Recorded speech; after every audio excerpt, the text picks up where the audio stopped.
A disciplina que a gente vai ver aqui hoje é ética ou deontologia. E claro que vão ser muitas dicas e são só 30 minutos. Quando vocês assistirem, querendo vocês terem o acesso ao slide, é só me pedir, só mandar e-mail, tá bom? Meu e-mail é kissiacarvalho, @faixa.edu.br. Então, vamos lá. Vocês devem já saber que a prova de ética, as questões de ética, são a rainha, a menina dos olhos da prova da OAB. Por quê? Porque é uma das matérias que mais compreendem questões dentro da prova, tá?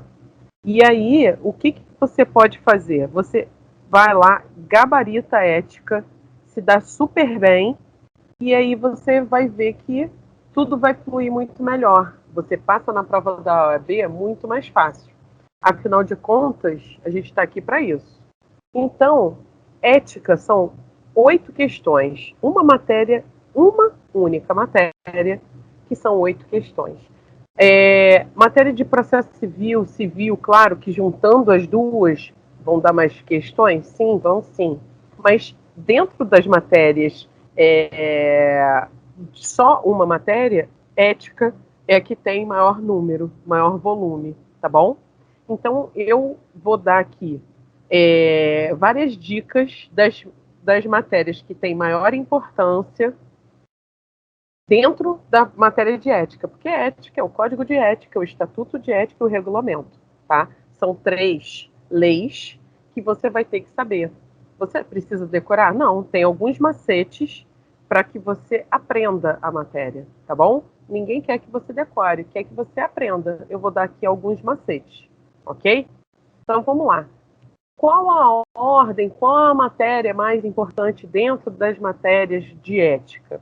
A gente tem lá que sempre que cai bastante, prerrogativas, infrações e sanções disciplinares, deveres éticos, honorários advocatícios e atividade da advocacia. O Estatuto da Advocacia é a Lei Federal 8.906, de 94, e aí a gente ainda tem o Código de Ética, que tem força de lei, e tem um regulamento. Gente, muita atenção na hora de marcar a prova.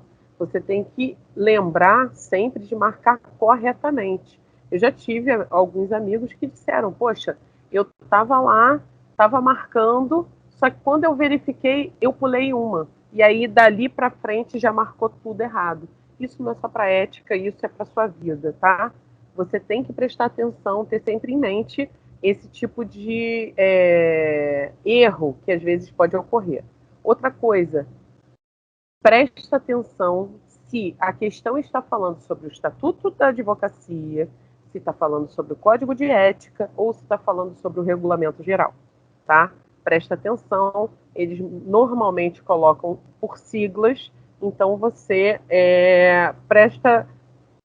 dá uma lida, não só uma lida, mas Kícia, são 5 horas de prova, são 80 questões. Pois é, mas se você ler mal as questões, você talvez tenha que fazer a prova novamente. Aí vão ser 10 horas perdidas e mais R$ 260 que você vai gastar, né?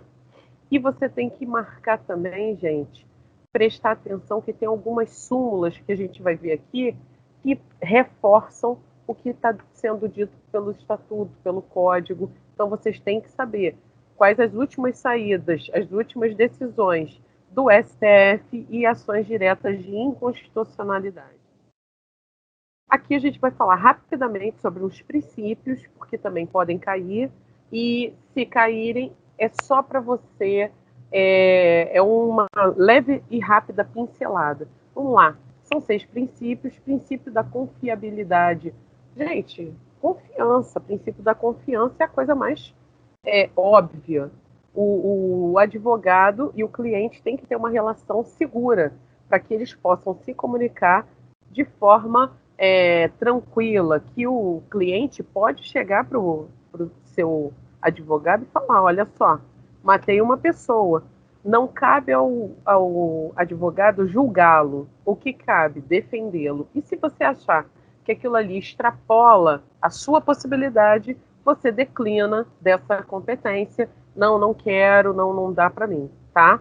É lícito. O que não é lícito é você fazer uma má defesa, é você não se empenhar naquele trabalho. Aí vai dar direito a uma representação contra você na OAB, ok?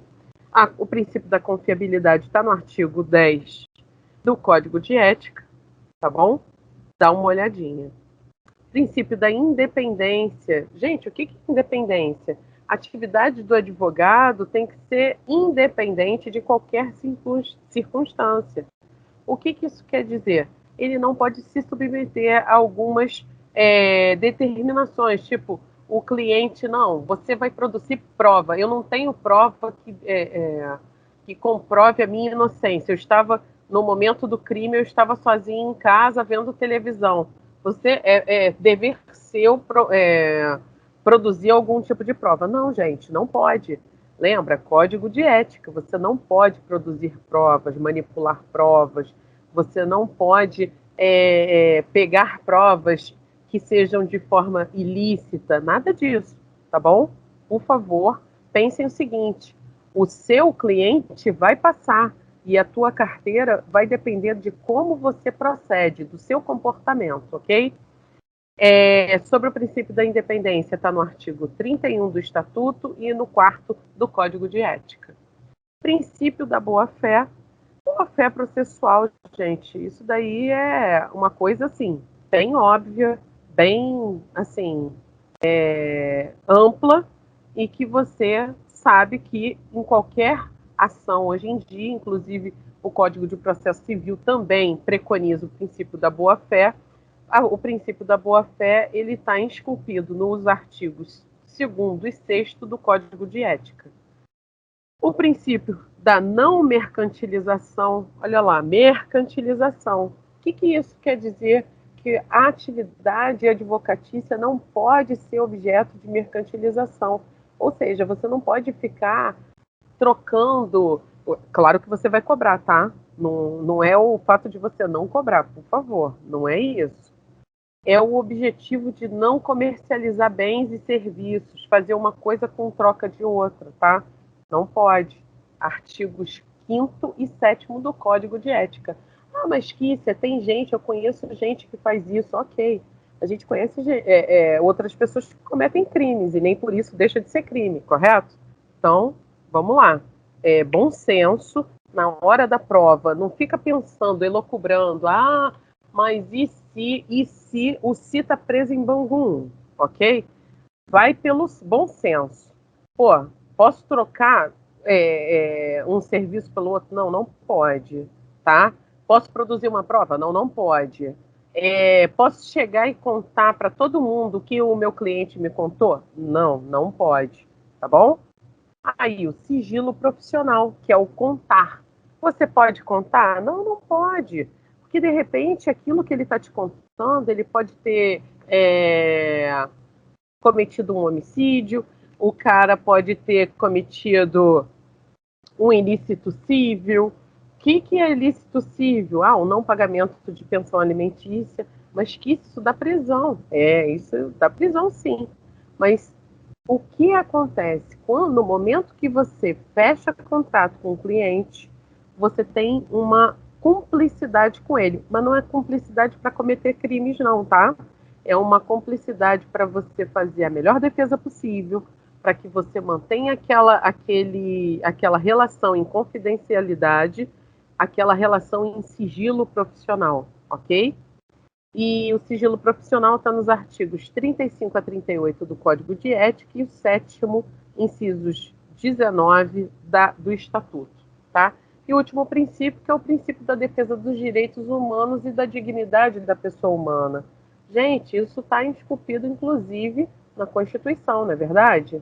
Então, são princípios básicos que eu estou passando bem rapidinho, aliás, a aula é bem rapidinha, são 30 minutos, mas que você consegue, depois de 5 anos escutando direito, você não está começando, você não é iniciante, você consegue passar nessa prova, tá bom? Prerrogativas dos advogados. O que são as prerrogativas?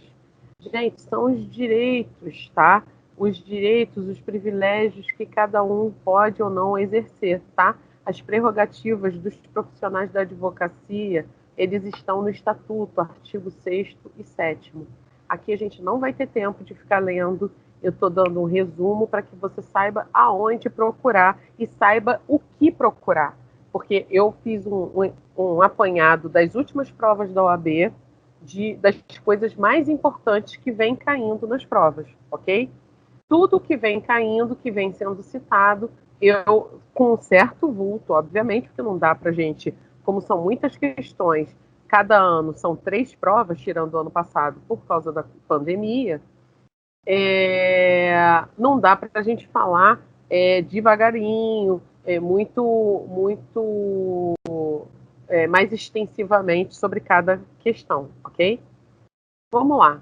Essas prerrogativas. Primeira, exercer com liberdade a profissão em todo o território nacional. Claro, não pode ter hierarquia entre magistrado e advogado. É claro que tem que ter respeito, mas não hierarquia. São funções totalmente diferentes. O juiz, que é o magistrado, ele tem uma função, o membro do Ministério Público tem outra função, a Defensoria Pública tem outra função. Todos têm que se respeitar mutuamente, mas não há relação de hierarquia, ok? O domicílio profissional do advogado, o que acontece? Você vai escolher um domicílio, ou seja, um estado, não é um domicílio, uma casa não, tá? Ou escritório. A gente está falando de domicílio nesse momento, um estado. Você vai escolher o estado do Rio de Janeiro, porque a maior parte das pessoas que faz a faixa faz aqui no estado do Rio de Janeiro. Agora, em EAD, até dá para fazer, não presencial, dá até para fazer de outro estado, né? Mas tinha um rapaz na minha sala que ele era, outros 2 rapazes, né? E eles eram de outros estados. Um era do Acre e o outro de Alagoas. Então, quando eles fizeram a inscrição, eles colocaram como domicílio cada um no seu estado. Eles vieram para o Rio só para estudar. Então, quando o advogado, eu tenho ações que estão em São Paulo, eu tenho que pagar outra inscrição? Não. Tem 3 tipos de inscrição que a gente vai ver aqui agora. E a inscrição que é do seu domicílio profissional é a inscrição principal. E você pode ter outros processos, até 5 processos, sem pedir outro tipo de inscrição, ou seja, sem pagar mais por essa inscrição, porque cada inscrição tem um valor, né? Afinal de contas, se você está advogando em outro lugar, você está tendo um recebimento. A gente vai falar sobre honorários advocatícios, né? Ninguém trabalha de graça. Então, se você tem outros tipos de inscrição, você também tem que pagar por essas inscrições. Para que não pague, a gente pode advogar em até 5 processos, ok? A partir do 6º processo no mesmo estado, ou seja, eu posso ter 3 processos em São Paulo, 2 em Minas Gerais, 5 no Espírito Santo, 3 no Amazonas e não vou pagar outras inscrições. Mas que isso, você tem muito mais processos do que 5. Sim, mas são 5 no mesmo estado, ok? Às vezes as pessoas se confundem e isso é uma pegadinha, tá? Os tipos de inscrição da OAB são 3. A inscrição principal, que é essa que eu estou falando, que é do seu domicílio profissional, onde você vai exercer, que não tem número de processos. Você pode ter 1 milhão de processos, pode ter 1.000 processos, pode ter 2 processos, mas é aonde você vai escolher como seu domicílio profissional. Você pode trocar o domicílio? Sim, pode. Mas, a priori, o seu domicílio profissional vai ser o principal e está no artigo 10º do Estatuto, tá bom?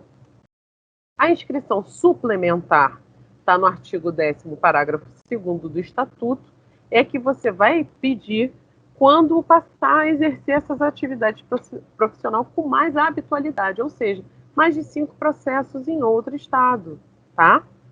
Por que ele está pedindo? Mais uma vez, honorários, não é?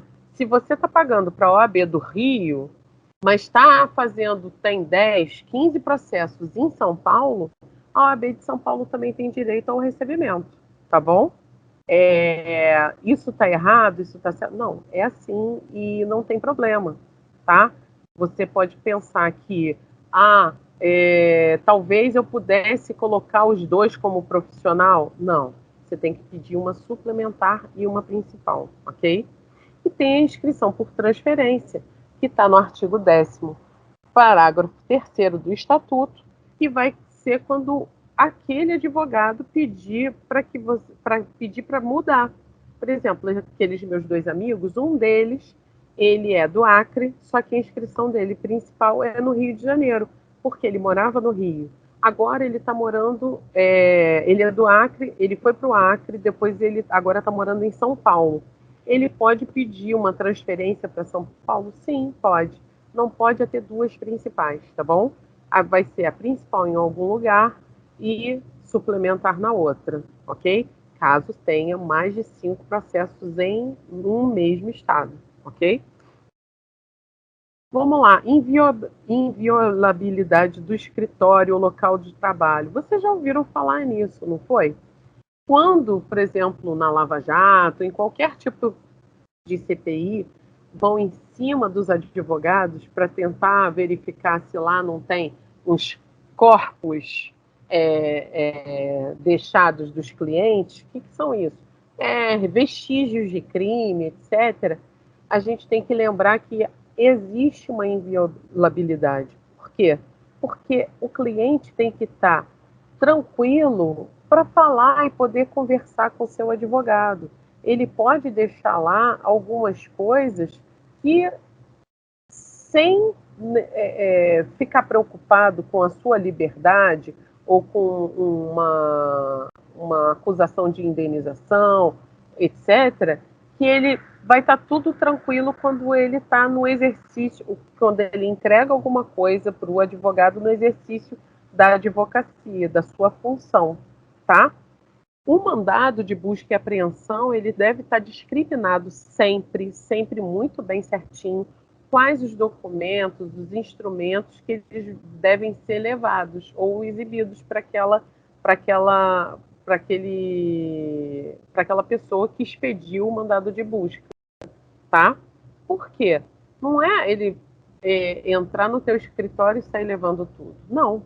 Ele vai falar, olha, preciso dos arquivos dos computadores do advogado X, Y e Z. Ah, mas no escritório ainda tem os advogados A, B e C. Não, desses não. Eu quero desses outros 3, tá bom? Não pode ser um documento do cliente, tá? Não pode, tá bom? Não tem imunidade para atos ilícitos. Lembra que eu falei que é para você ser cúmplice, mas não de crime? Então, é isso. A partir do momento que o seu cliente comete um crime e você é conivente ou cúmplice dele, partícipe, não importa, você vai ter que também ser julgado, tá?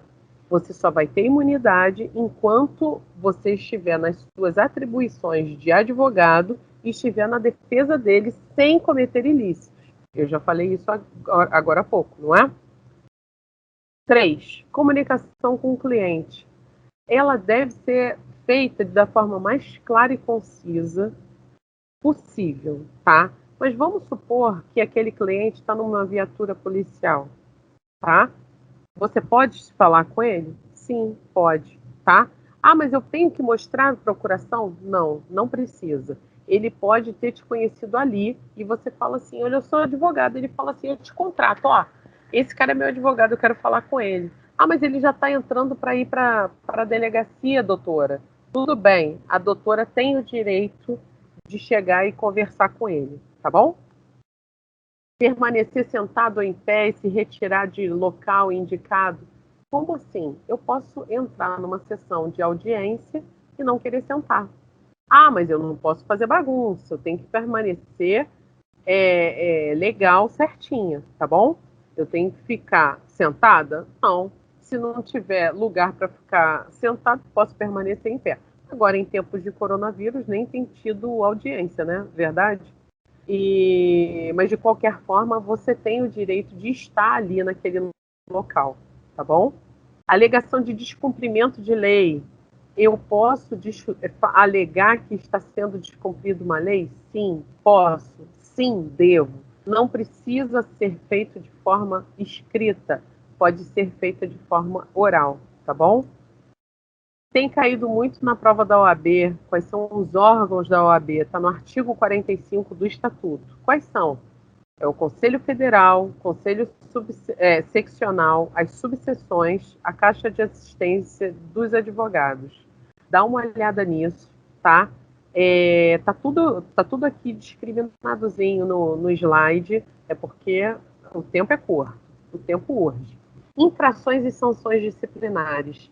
O que é isso, Kícia? Gente, está tudo agrupado no artigo 34, tá? Para cada tipo, o Estatuto vai ver uma sanção específica. A gente não vai ter tempo de olhar, de ler cada uma, mas aqui eu vou fazer um resuminho. Está aqui o resumo de quais são leves, graves, gravíssimas. Leve, qualquer infração leve que vai ser incidida uma punição de censura, tá? Que ela pode ser convertida em advertência se tiver atenuante. Se ela for grave, é uma suspensão, tá? Gravíssima pode levar à exclusão da pessoa dos quadros da OAB, tá? E pode incidir em multa de 1 a 10 anuidades. Gente, a anuidade da OAB esse ano está R$ 1.079. Se liga, tá? Olha o quadrinho. Suspensão. O que é suspensão? O que leva à suspensão de uma OAB? Receber ou não completar, fraudar a lei, reter autos, inépcia profissional e conduta incompatível. Olha só. E o que cabe uma exclusão?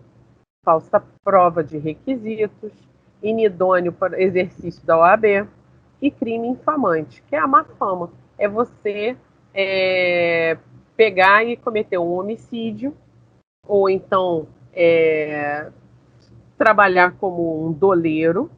Você é advogado, mas pode ser doleiro? Claro que sim. Não deve, mas pode. Pode. E aí você é pego numa lava-jato da vida. Vai levar a má fama um advogado desse? Sim. Então, entrar no Big Brother pode incidir de exclusão? Talvez. Depende muito do que você vai fazer lá, mas que se você não está no exercício da profissão. Sim, mas as pessoas sempre pensam, poxa, essa pessoa, eu estou falando do Big Brother, porque é uma coisa que está agora acontecendo. Tem lá uma psicóloga que está sendo super mal vista, e também tem uma advogada, né? E tem gente que está falando, gente, como é que essa pessoa é advogada? Como é que essa pessoa é psicóloga? Então, gente, elas não estão no exercício profissional delas, mas só que elas têm que pensar o seguinte, tem todo um imaginário das pessoas quanto o que é ser um psicólogo, o que é ser um advogado.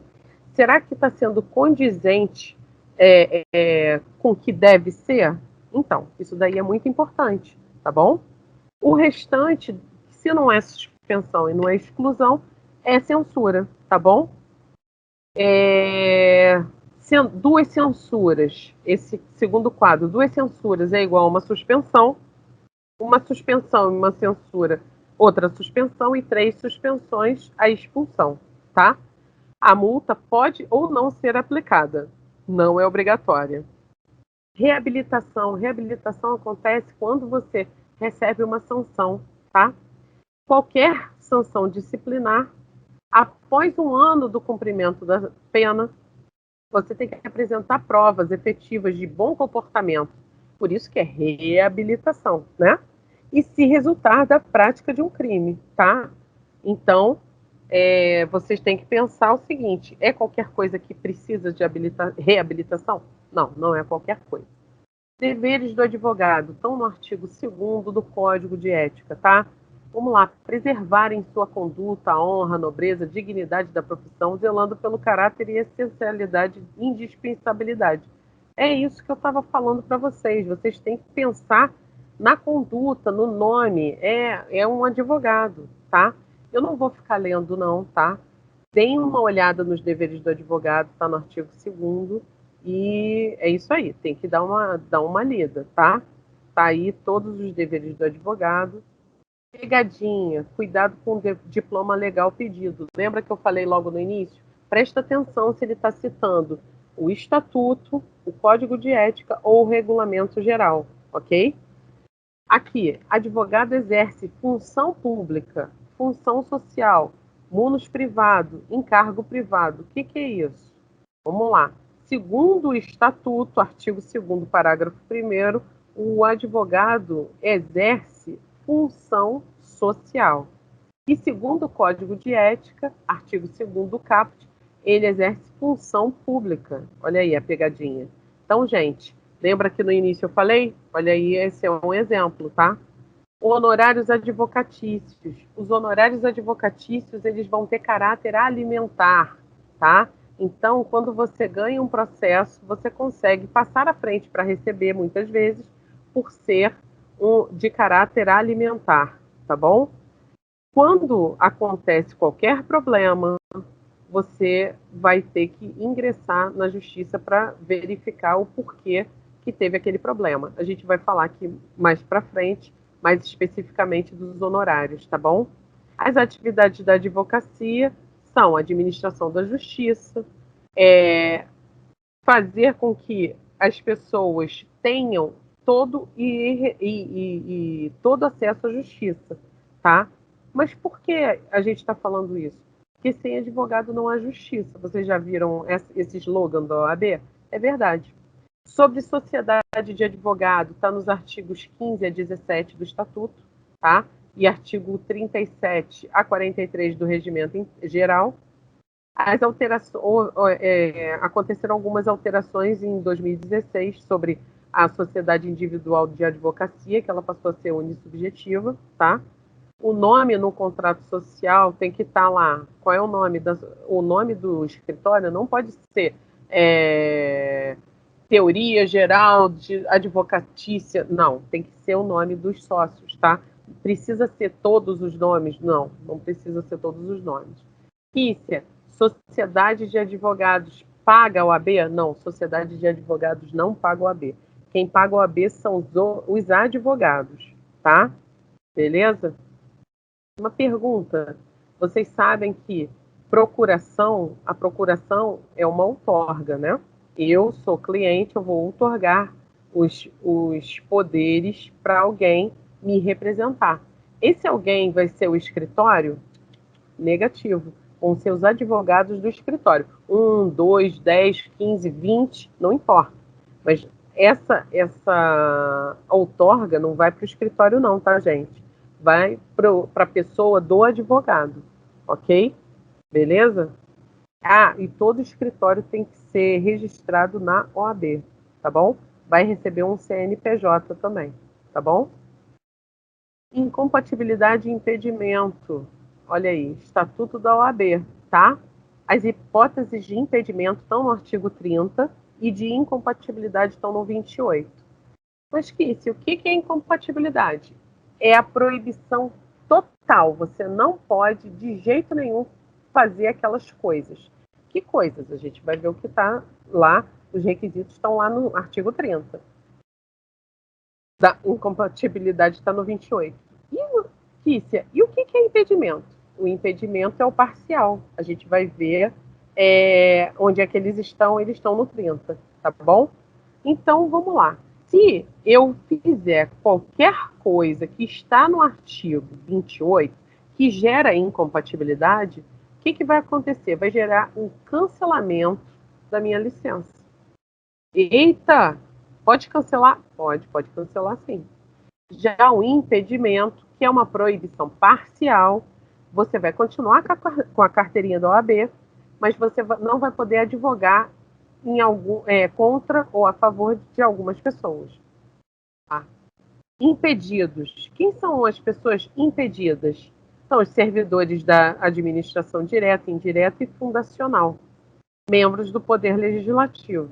Contra quem que eles não podem advogar? Fazenda Pública, que remunera. Claro, você não pode trabalhar contra quem te paga, contra um erário que te paga, não é verdade? Não faz sentido se ele pudesse. E contra o que mais? Contra a fazenda que esteja vinculada à entidade empregadora, também no mesmo sentido, né, gente? É bem fácil. Isso não inclui quando a pessoa dá aula, né?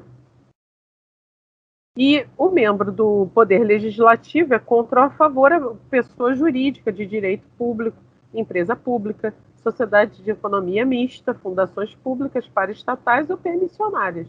Não é verdade? Não pode, né, gente? E aí, o que a gente tem que ver sobre a incompatibilidade? Todo esse quadrinho aí, tá vendo? Não pode advogar em causa própria quando tem algumas, temporariamente, em algumas situações. Então, depois vocês deem uma lida, tem militar da reserva, tem ocupante de função vinculada à atividade policial. A gente tem os AGUs, hoje em dia, ainda tem uma briga, um problema que o pessoal, os procuradores da AGU, eles querem advogar, né? Só que eles hoje não podem, eles são impedidos, tá bom? O que gera cancelamento? É um outro quadrinho um pouquinho menor, tá? Tá aí, interrupção definitiva, que é o cancelamento da OAB, ó, pedido do advogado, pena de exclusão, falecimento, exercer definitivamente atividade incompatível. Então, tá tudo aí no quadrinho. O que gera a interrupção definitiva dos quadros da OAB e quais os que geram só a interrupção temporária. Processo disciplinar. Gente, nunca queiram ter um processo disciplinar, né? Para quê? Não é coisa boa, não. Então, o que é um processo disciplinar? Como é que é feito? É apresentada uma representação que ela pode ser feita por qualquer pessoa, tá? É vedado o anonimato. Claro, eu, advogado, tenho o direito de saber quem é que me acusa. Eu tenho o direito de conhecer meu acusador, tá? Você vai encaminhar o presidente da OAB. Aí, aqui tem o processo mais por escritinho, mas eu fiz aqui na frente um resuminho, né? Esse daqui é a contagem do prazo. A contagem do prazo está no artigo 69, são 15 dias. Quais os tipos de recurso? É o Conselho Federal que vai fazer o conselho, ou ao Conselho Seccional, depende aonde que você está ingressando o recurso, e tem aí como é que é feito. Mas olha aí, ó, instauração do ofício ou da representação, designação do relator por sorteio, juntada da ficha cadastral do representante, por aí vai. Esse quadrinho, ó, segue de uma linha para outra e depois continua, tá vendo? Então, gente, esse processo disciplinar pode levar à expulsão, né? Pode sim, tá? Aí, os honorários advocatícios que eu falei que estavam mais explicadinhos depois. Os honorários estão no artigo 49 do Código e são de cunho alimentar, lembra que eu falei? Conforme a súmula 47 do STF, tá? Então, quando você tem uma remuneração que tem cunho alimentar, natureza alimentar, o que acontece? Você passa à frente de outros títulos executivos, concorda? Beleza? Quais são os tipos de honorários que a gente tem? Os convencionados, os fixados por arbitramento judicial, os de sucumbência e de assistência. Convencionado, gente, é aquele que você conversa com o seu cliente e acorda com ele de receber, vamos supor, R$ 2.000 para ingressar na justiça e mais 30% no êxito. 10 mil reais, não importa o valor. O que importa é o que foi convencionado, contratado entre as partes, advogado e cliente. Os honorários convencionados estão no artigo 22 do Estatuto, tá bom? Por arbitramento judicial. Como é que é arbitramento? Arbitramento judicial, ou seja, um juiz arbitrou, ok? É, isso daí pode ser visto, é verdade, não existe? Não, gente, existe. O juiz pode dizer quanto é que você vai receber, tá? Ele não pode ser fixado em valor inferior à tabela da OAB. Gente, isso é verdade? É. Teoricamente é. Tá aí, tá escrito, mas muitas vezes a gente recebe muito menos do que é a tabela da OAB. Depois vocês deem uma olhada da tabela da OAB, porque a tabela é alta, tá?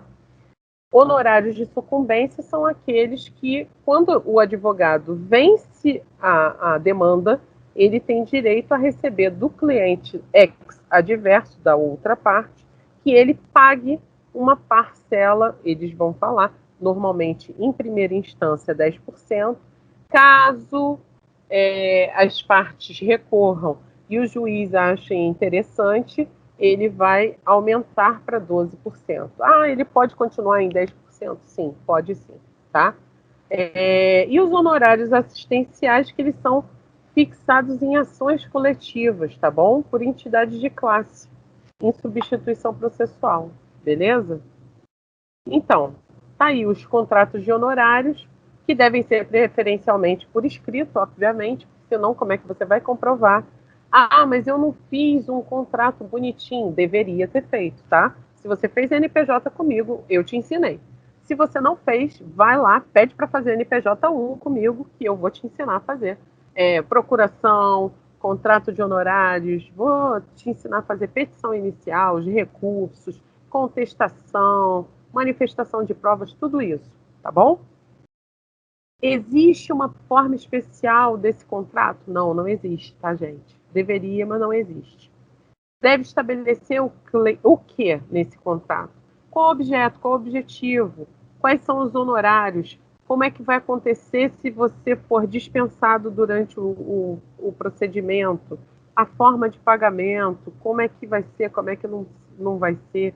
Eu coloco a conta, eu coloco os artigos também, porque às vezes aquele cliente pode não estar satisfeito até com o seu trabalho, mas você tem que receber o referente ao seu trabalho, tá?